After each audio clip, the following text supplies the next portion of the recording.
조국 전 대표 정치 활동을 재개한 지난주에는 조국이 없었지만 이번 주에는 조국이 있다. 이게 굉장히 다른 측면이 열려버렸는데 좀 전에 저희가 시작하면서 뭐 n분의 1 발언도 하기는 했지만은 조국 대표의 사면 이슈가 여러 가지로 영향을 많이 줘요. 특히 뭐 안철수 국민의힘 당 경선 후보는 조국 전 대표의 정치 활동 재개에 땡큐 더 가열차게 활동해 달라 뭐 이런 식으로 메시지를 던지기도 했는데 이게 조국 전 대표가 활동의 보폭을 넓히면 넓힐수록 국민의힘에 도움이 되는가? 뭐 이것도 좀 궁금해지는 부분이더라고요. 어떻게 보십니까?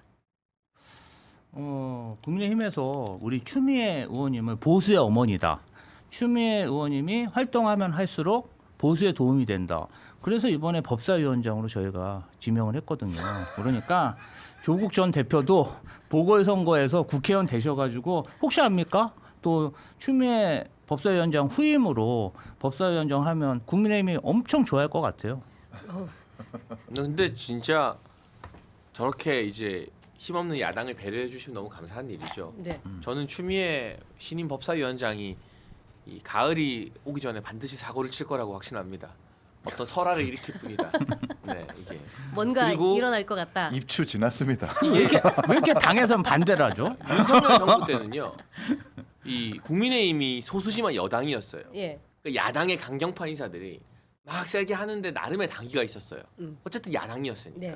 근데 지금은 여당이죠. 예. 다수당이죠. 행정과 입법뿐만이 아니라 사실상 사법까지도 장악했다고 국민들이 인식하고 있거든요. 네.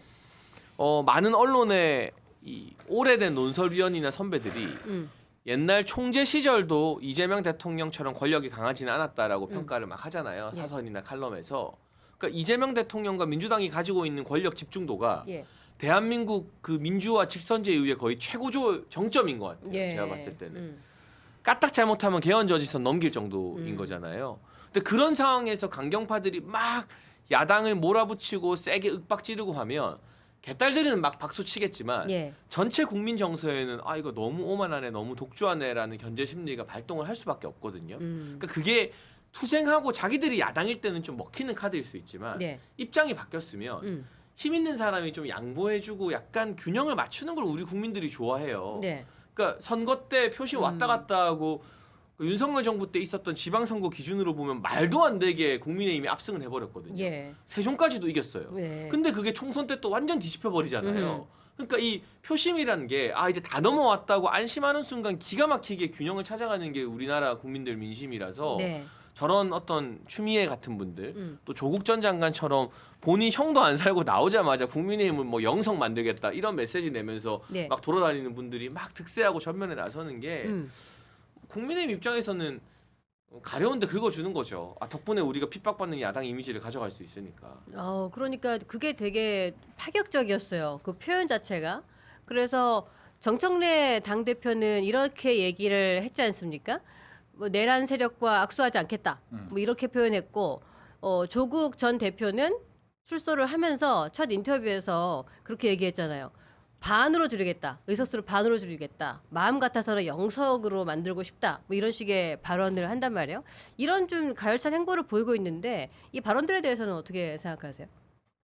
문제가 많죠. 그러니까 이 조국 대표한테 최고의 형벌은 징역형이나 감옥형이 아니라 SNS 금지령이라는 말까지 있을 정도로 너무 관종기가 좀 다분하고 심지어 어느 정도냐면 과거에 이제 아내분이죠. 정경심 교수님이 구속 수감됐을 때 본인의 헬스장에서 턱걸이 자랑하는 거 올려가지고 문매 맞았다가 글 내린 그렇죠. 적도 기억나네요. 있을 만큼 이분이 그렇게 막 되게 복잡하고 정무적으로 뭔가 고찰하는 사람이 아닙니다. 그냥 단세포예요.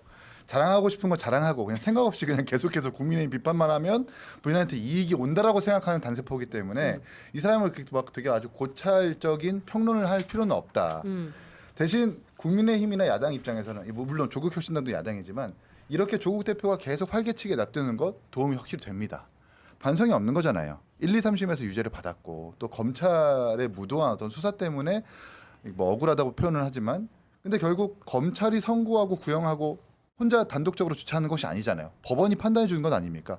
입시 비리에 대해서 1, 2, 3심 유죄를 받았지만 반성 없이 본인의 어떤 사면복권이 마치 뭔가 광복의 어떤 일제로부터 해방된 것과 비슷한 것처럼 등치대는 막 그런 표현까지 지금 오늘 또 SNS에 올리더라고요. 이런 모습을 보면서 국민들이 뭐라고 판단하겠습니까? 실용정부, 이재명 정부에서 어떻게 이런 사람을 사면복권해주지 안 되겠다라고 자연스럽게 이어질 수 있기 때문에 분명히 국민의힘까지는 아니어도 다른 주체들한테 이익이 되는 것은 확실하다는 생각이 들어요. 김조 대변인께서는 그럼 조국 대표가 나와서 가장 먼저 어떤 활동을 할 거라고 생각을 하셨어요? 아니 뭐 식사하시고 정치 활동 하시는 거라 사실은 뭐 조국 전 대표가 과거에 민주당에 계셨었어요.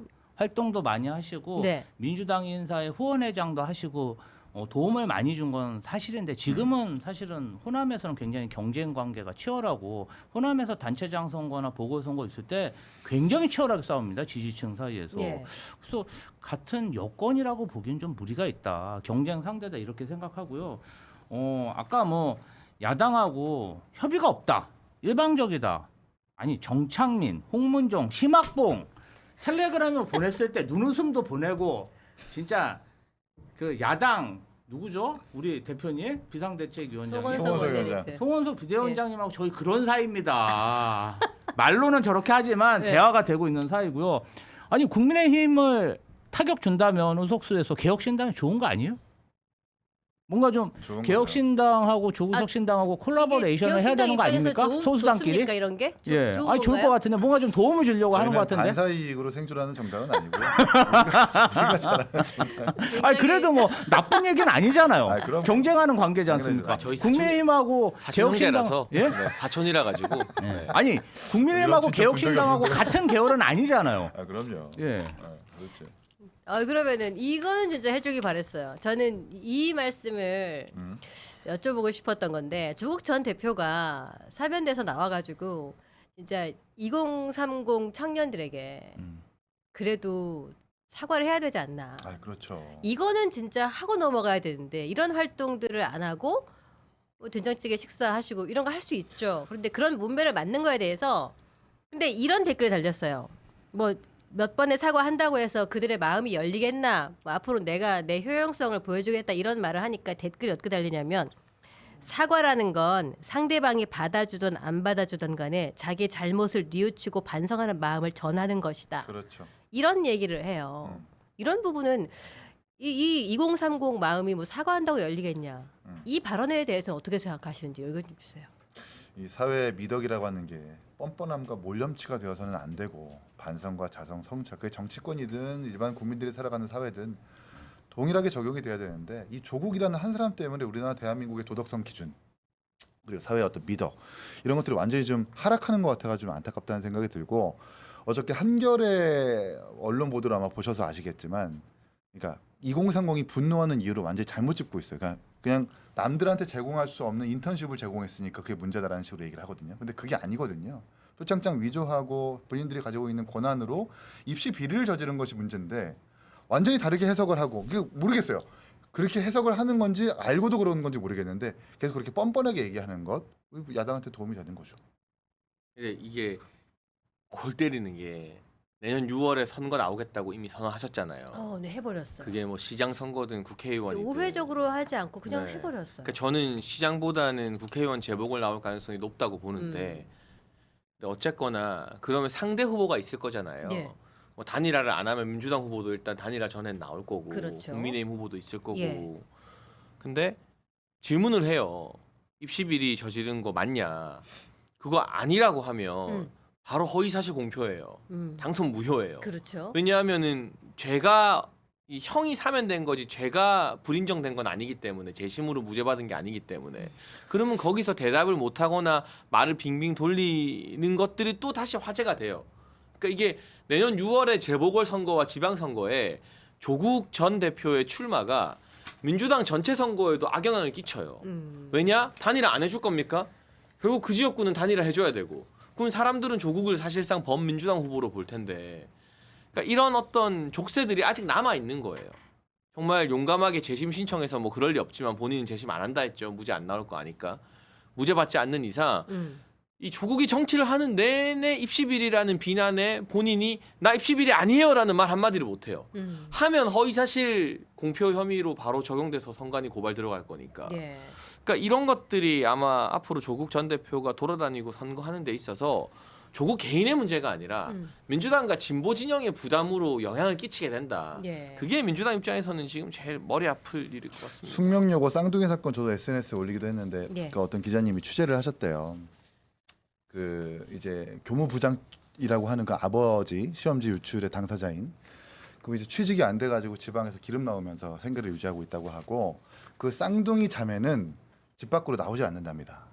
그러니까 밥만 넣어주면 밥을 먹고 그릇만 내어주는 그런 생활을 계속해서 유지하고 있대요. 그러니까 물론 형태는 다르고 입시 어떤 단위와 단계는 다르지만 같은 입시 비리 범죄의 범주 안에 들어간단 말입니다.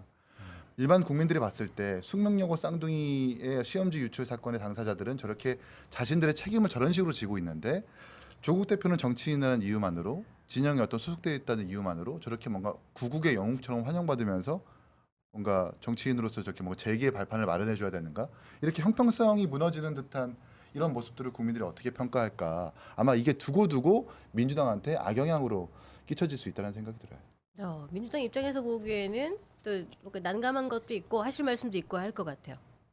아니 뭐 조국 혁신당 전임 당 대표를 자꾸 민주당한테 따지니까 왜 그러냐면 호남 중진 박지원 의원께서 예.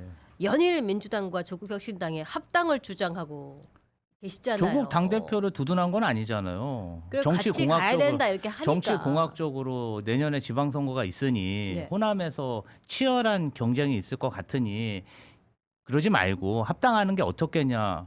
또 그분이 지도부 의원도 아니고 개인적인 의견을 얘기하시는 거니까 저희 당의 공식 입장도 아니고 조국 당 대표에 대한 그런 입장은 사실은 조국 대표나 조국 당에 물어봐야 될 것 같아요. 사실 엄연히 다른 당이고 저희 정말 단양 선거할 때 져가지고 당원들이 굉장히 화가 많이 나 있는 상황입니다. 여러 가지 조국 전 대표의 어떤 범죄 혐의 이런 것에 대해서 얘기하시는데 어쨌든 간에 이분이 법무부 장관이 아니었으면 그 당시 그 배우자 그다음에 자녀까지 이렇게 수사가 번질 일도 없었고 무리하게 검찰권 남용해서 수사해서 죄가 되면 다 압수수색하고 다 별건으로 기소하고 그래서 재판 받고 5년 동안 또 그 배우자도 형을 살고 본인도 감옥에 간 거 아닙니까?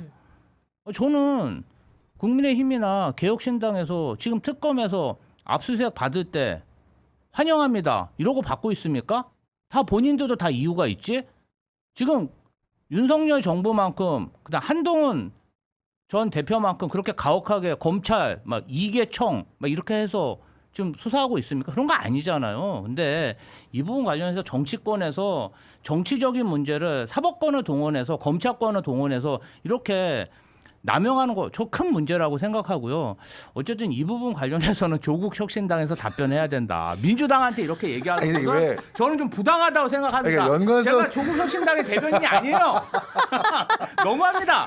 연관성이 없다고 볼 수가 없는 게 대통령이 사면을 해주셨잖아요. 그러게. 문제는 입당을 해야 그리고 제가 변호를 하죠. 문재인- 4년만 했잖아요. 문재인 정부의 법무부 장관 출신이고 그 사실상 친문 진영의 적자라는 평가를 받는 것 아닙니까? 그러니까 예. 박지원 의원도 합당하자 말자 이러고 있는 거고 내년 지방선거에서 연대하자 말자 이러고 있는 상황에서 대변인께서 같은 진영에 있는 조국 혁신당의 조국 대표를 옹호해줘야지.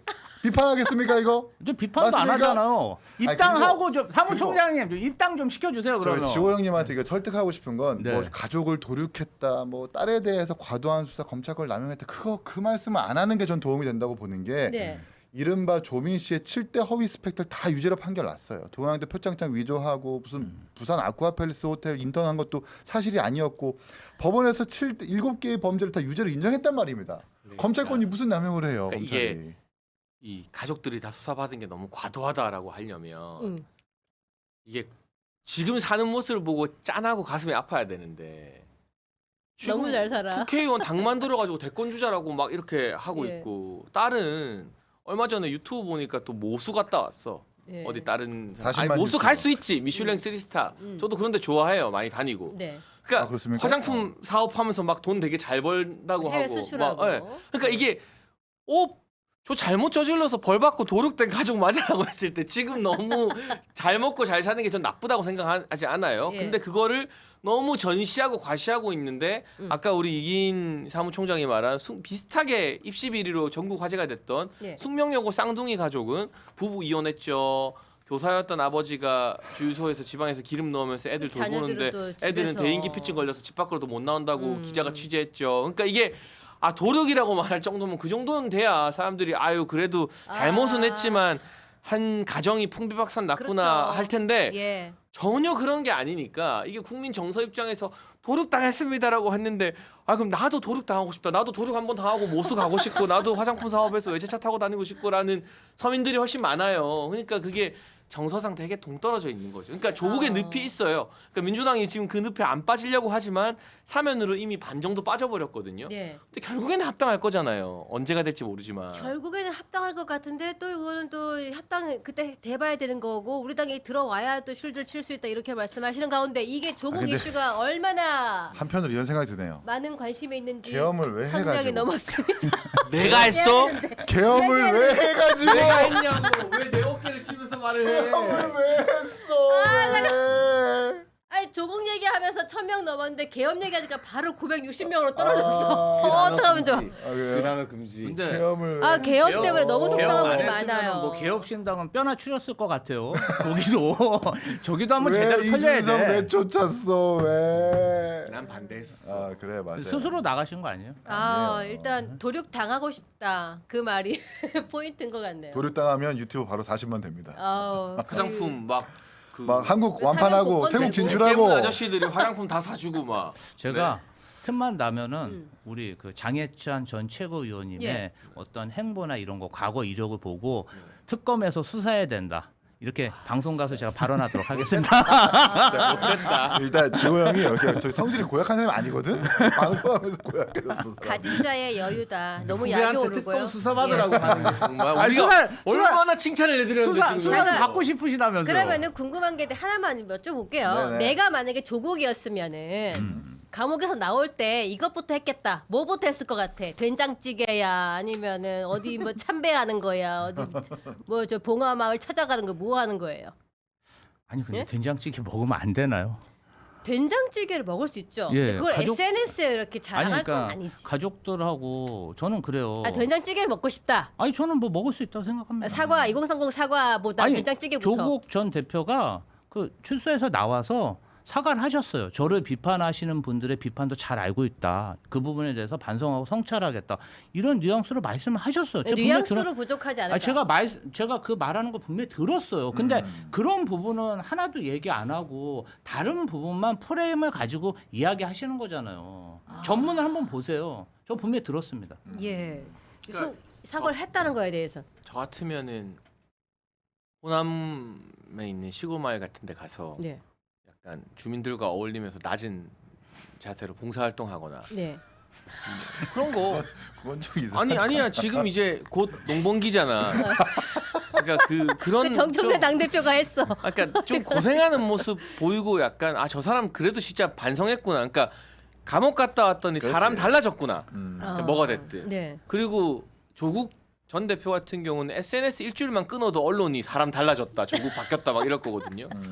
그럴 것 같은데. 그냥 여기 예. 조국 방송으로 바꿨으면 좋겠어. 여의도 넘어 조국. 저희는 조국 방송 이런 것보다는 잘 팔리는 방송을 해야 됩니다. 근데 오늘 와, 처음으로 1000명 이제 넘었어요. 1000명 넘고 아, 하니까 우리도 일곱 명이 넘- 여의도 넘어 와. 조국만 있는 것 같아. 조국 진짜. 덕을 좀 아니 보고. 조국 시장 제가 섭외 갖고 올게요. 지금은 거기 옆에 조국 대신으로 예. 예, 민주당의 입장에서 듣고 있으니까 더 재미가 있는 것 같아요. 8.15 사면에 세상에 나온 우리 조국 전 대표 얘기를 좀 해봐야 될 것 같은데 오늘 아침자 한겨레 인터뷰에서 이런 얘기를 했습니다. 본인의 사면을 반대한 48%에 대해서 본인의 정치적 효능과 역할을 입증하겠다 라면서 내년 6월 선거에서 재신임을 묻겠다라고 했습니다. 조국 전 대표의 첫일성 어떻게 들어주신지 굉장히 궁금한데 조국 대표의 사면 이제 그 앞으로의 행보 이제 내년 6월에 이제 선거에 나올 계획들 이런 것들이 이제 뭐 다 발표가 된 것 같습니다. 어떻게 보십니까? 저부터요? 예. 기본적으로 사면은 어쩔 수 없지 않았을까. 음. 근데 제가 조국 대표 참모라면 조금 더 뭐 형기가 지난 다음에 나오시는 게 좋지 않겠느냐. 네. 막 형기 때문에 8개월밖에 안 됐는데 나온다고 2년 받았는데 막 이런 논란이 계속 있잖아요. 네네. 그런 논란 자체를 그냥 불식시키고 안 나오게 만드는 것이 첫 번째 좋지 않았을까.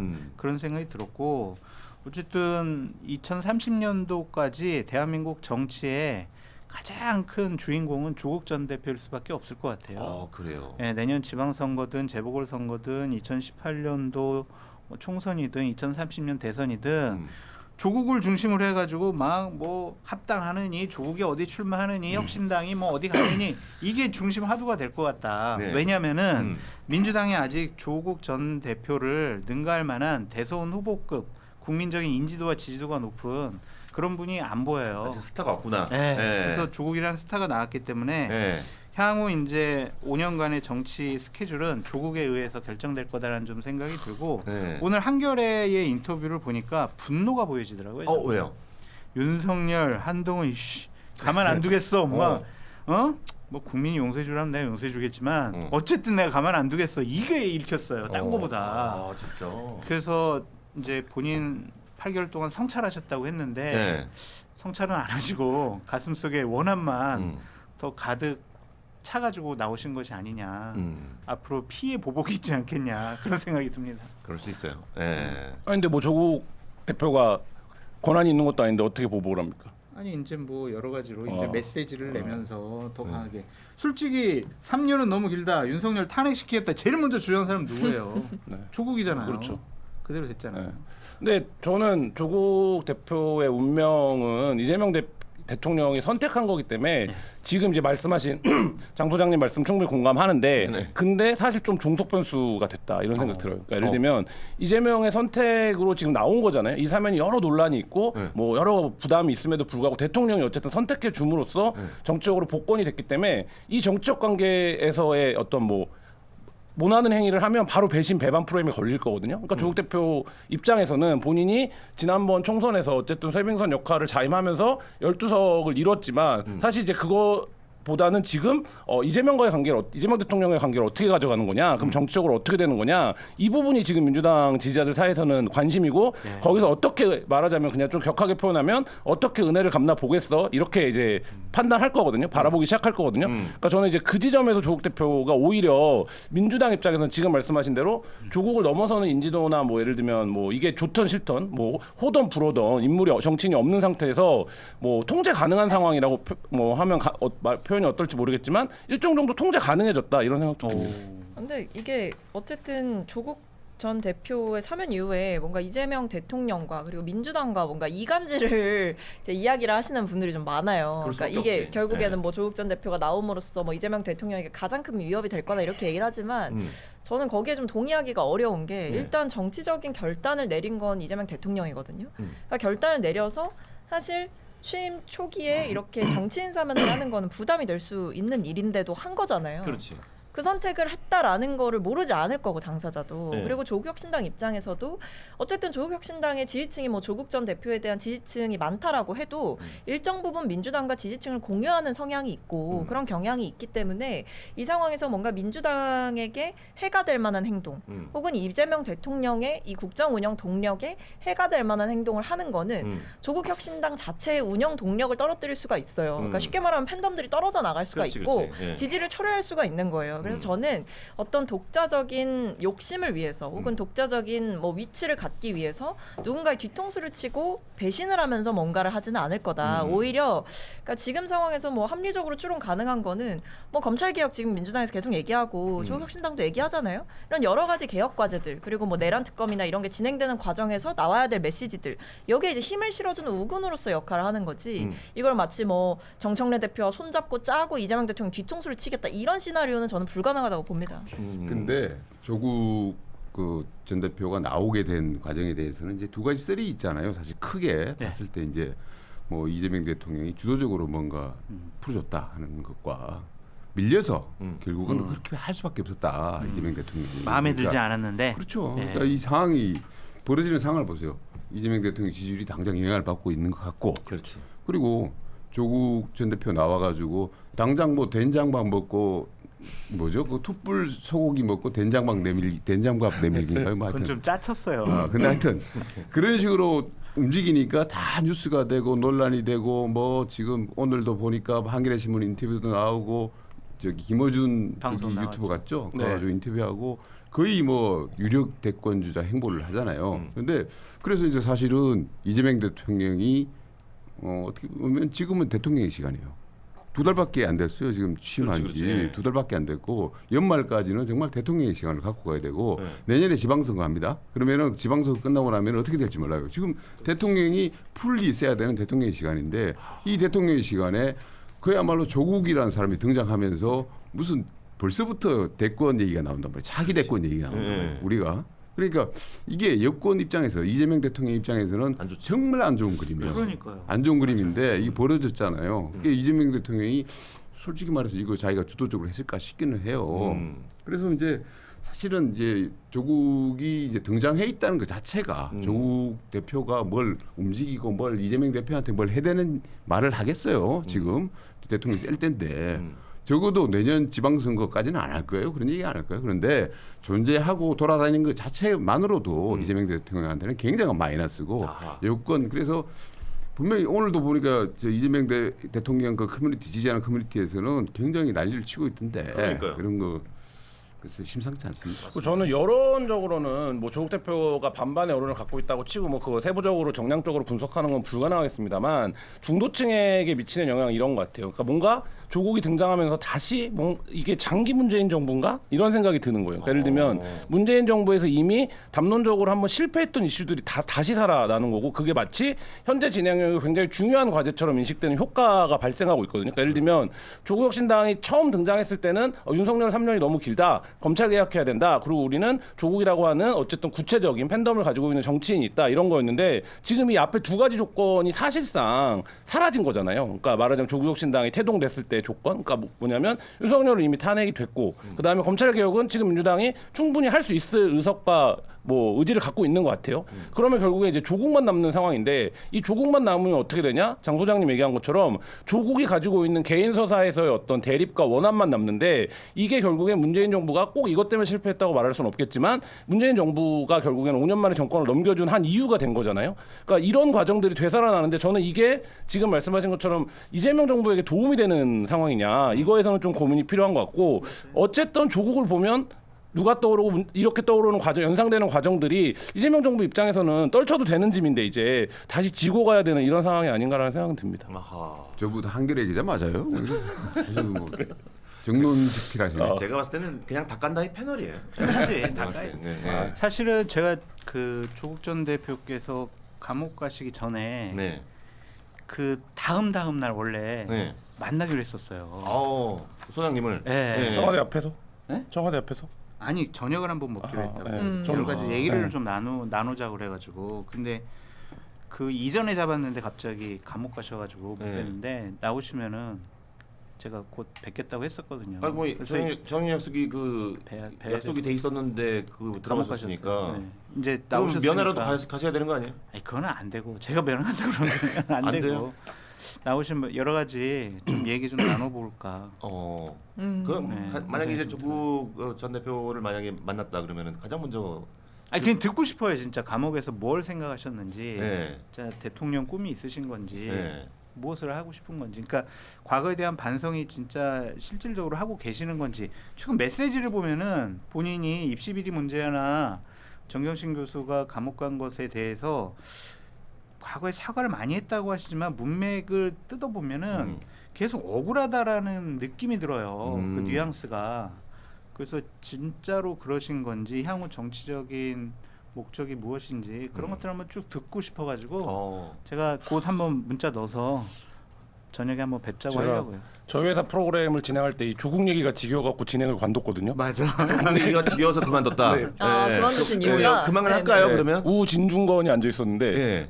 그 방송을 하다 보면 45분이 되면 늘 조국으로 돌아갑니다. 무슨 이슈를 얘기하더라도. 도루마무예요. 그래서 너무 힘들어갖고 했던 기억이 나는데 제가 요새 다시 그 느낌을 받아요. 그러니까 어딜 가도 이게 다 좋은 이게 거야. 다시 돌아가는데 이게 과연 다시 나타났으니까. 좋은 상황인가 근본적으로 그 조국 얘기만 늘 하다가 어떻게 됐습니까 정권이. 근데 민주당 입장에서도 그게 근본적인 고민 지점일 것 같아요. 그러니까요. 그러니까 어쨌든 간에 지금 야당 입장에서는 조국의 존재가 점점 커질 거라는 거에 대한 두려움이 있다라는 거 아니겠습니까? 예. 그렇다면 이제 조국 대표의 그 앞으로의 행보, 사실 우리 박성준 최고위원님께서 대충은 짐작을 하실 것 같은데 어떻게 생각하십니까?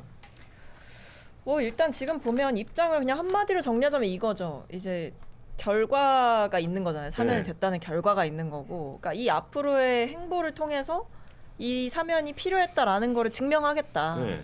그러니까 결과를 이제 본인이 앞으로 보여주는 과정으로 정당성을 입증하겠다라는 거고, 그럼 뭘 하겠냐 보면 결국 뭐 지방선거 과정에서 유의미한 뭐 결과를 거두든 아니면 뭐 유의미한 우호군으로서의 역할을 하든 뭔가를 하겠다는 거는 분명히 있는 것 같고. 근데 다만 이제 그게 이제 뭐 서울시장, 부산시장 뭐 둘 중에 뭐를 나가고 뭐 이거까지는 아직은 모르겠어요. 왜냐면 이제 그거를 오히려 그냥 좀 정치적인 이벤트의 장으로 활용을 하고 진짜 목적은 뭐 국회의원 재보궐선거에 있을 수도 있는 거라서 그건 좀 지켜봐야겠죠. 근데 어쨌든 선거에 뛰어들 거는 분명해 보이죠. 지금 조국혁신당 입장에서도 뭐 민주당과의 건강한 긴장관계 이런 얘기도 하고 하니까 뭐 선거를 그냥 지나칠 것 같지는 않죠. 박성민 최고위원님 말씀을 들어보니까 우군, 우호적인 사람 뭐 그렇게 생각하시는 것 같네요. 민주당에. 그렇죠? 차별화 있는 뭐 본인의 정치적인 역량을 강화하기 위해서 독자적인 행보를 걷지는 않을 것이다. 그렇게 생각하시는 거네요. 독자적인 행보를 해도 그 틀 자체가 우군의 영역을 벗어나지는 않을 거다라는 생각을 하는 거죠. 우군이 아니라 원래 주류 아니에요 조국 대표가 주류 아니에요? 글쎄요. 지금 상황에서 주류라고 얘기할 수 있나요? 이재명 대통령은 이제 비주류였고. 근데 과거죠 그것도. 뭐 그 뒤에 당이 또 개편이 많이 됐기 때문에. 그러니까 조국 대표가 주려고 하면 이게 장기 문재인 정부라니까요. 그러네. 네. 근데 그 8.15 때 이제 특별 사면이 되고 나서 그날 바로 이제 국민 임명식이 있었지 않습니까? 그때 어찌 보면 이제 조국 입장에서는 이제 감사하니까 임명식에 참여할 수도 있었을 텐데 이거 왜 안 나타났을까? 참 이것도 궁금합니다. 거기서 이재명이랑 조국이랑 악수하고 인사하는 와. 장면이 잡히면 그거는 뭐 진짜 대형 돌이킬 수 없는 상황이 되는 거예요. 대형 이벤트네. 네. 이건 진짜. 알아서 피하신 거 아닐까요? 네, 그렇죠. 갈수 없는 피해 자리죠. 주신 네. 거죠. 그렇군요. 그러면 하면 이제 초청을 했을까 근데? 초청자만 갈 수 있는 거 아니었어요? 그렇죠. 조국 전 장관을 초청 안 했을 것 같은데. 제가 봤을 때. 초청이 됐을까? 이것도 네. 궁금하긴 하네요. 예. 작가님이 알아봐 주세요. 그렇다면 이제 사실 이제 그 민주당과 조국혁신당의 약간의 그 뭐랄까요 두 당의 행보가 조금 저 파워가 점점 조국혁신당이 좀 커지는 저는 그렇게 보진 않아요. 그러니까 그래요? 아까 처음에 얘기했던 것처럼 조국 대표의 활동폭은 사실 지금 제한적이에요. 이제 그러니까 그렇기 때문에 민주당 입장에서 충분히 관리 가능한 정도의 범위 안에 있다라고 봐요. 왜냐하면 지금 이렇게 사면을 해줬는데 지난번처럼 호남에서 경쟁을 할 수 있습니까? 불가능해요. 그러니까 예를 들면 할 수 있는 걸 아까 제가 3가지를 말씀드렸는데 지금 조국 대표가 남아 있는 거예요. 그럼 조국 대표의 출마를 놓고 전체 판을 딜해야 되는 상황이지 조국혁신당이 조국 대표가 돌아왔으니까 독자적으로 뭘 해보자 이럴 수 있는 흐름은 아닌 것 같아요. 그래서 제가 계속 우군이라는 키워드를 쓰는 게 사실 저 말이랑 맥락이 좀 통하는 거죠. 왜냐하면 그 활동의 폭이 혹은 방향성이 제한적이다라는 거고 아까도 말씀드렸듯이 가장 큰 이유는 뭐냐, 조국 전 대표에 대한 지지가 있을 수 있고 그 팬덤이 있는 건 맞죠. 근데 그게 민주당의 지지층과 완전히 다른 층이냐 아니라는 거죠. 그러니까 공유하고 있기 때문에 여기서 뭔가 독자적으로 완전히 다른 노선을 걸어버리면 있는 것도 잃을 수 있는 상황이 되는 거예요. 조국혁신당 입장에서는. 그래서 그런 선택을 하기가 쉽지가 않다라는 말씀을 드리는 거죠. 근데 조국혁신당 사람들은 우리가 민주당을 먹을 수 있다라고 생각할 것 같아요. 그럴 수 있지. 왜냐하면 정당 같은 경우에는 네. 대권 주자가 있느냐 없느냐가 정말 중요하죠. 어마어마한 차이거든요. 근데 민주당은 아직은 그렇게 주목받는 대권 주자가 없는 것 같은데 조국혁신당은 있잖아요. 있지. 그런데 내년 지방선거 때에 어느 정도 호남에서 네. 조국혁신당이 의석을 좀 차지하고 의석이 아니라 그 뭐 단체장 차지하면은 분위기가 조국혁신당에 쏠릴 수가 있을 거고. 그렇지. 예를 들면 조국 전 장관이 호남에 출마를 한다고 생각을 해보세요. 아이고. 그렇게 되면 민주당은 기반을 잃어버리는 거거든요. 야. 그렇게 할 수도 있지 않을까. 전쟁도 외전보다 내전이 더 잔인하거든요. 그렇지. 차기 권력을 위해서 우호적인 관계 분위기 좋을 거다라고 생각하는 것은 좀 낭만적이 아니냐. 좀 그런 생각이 듭니다. 그리고 조국혁신당은 민주당에 대해서 대단히 원한 같은 게 있어요. 그래요? 자기네들이 기본적으로 지난 작년 총선 때 많이 네. 도와줬다고 생각을 해서 네. 원내 교섭단체를 20석에서 10석으로 낮추는 네. 그걸 해줄 줄 알았거든.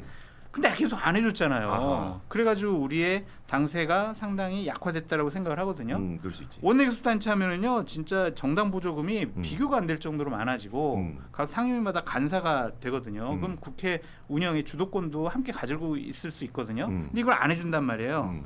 이걸 계속 요구할 가능성이 있어요. 민주당이 지금도. 근데 민주당이 안 해준다? 그러면 조국혁신당 같은 경우에는 그래? 그러면 우리도 한번 독자적으로 해보자.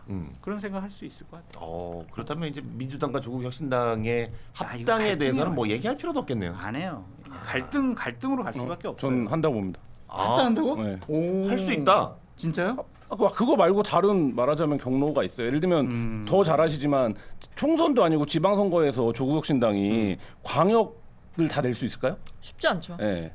아니 그 몇 선거연대를 군데만 하면 되죠. 선거연대. 네. 합당 굳이 합당은 안 하고. 뭐 그렇죠. 그러니까 연합. 제가 말하는 거는 그러니까 연합 같은 연합 그 연합은 아까 제가 말한 대로 조국의 출마를 고리로 한 딜이면 대부분의 조국혁신당은 안 하는 거 아니에요? 안 해야 이게 협상이 되는 거 아니에요? 카드가 별로 없는데 그렇게 보면 사실 이제 민주당 입장에서는 뭐 그렇게 위협적이다 이렇게 볼까요?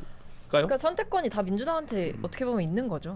뭐 사실 합당도 조국신당에서 뭐 사실 지금 상황에서 제가 봤을 땐 둘 다 얘기를 별로 안 하고 있어요. 합당에 대해서도. 근데 뭐 조국 전 대표는 이제 뭐 내년 초 열린 자세를 논의하겠다라고 했지만 민주당 입장에서 그 급한 카드는 아니죠. 뭐 당장 합당을 하지 않으면 위태롭다 이렇게 볼 수 있는 상황이 아니라서요.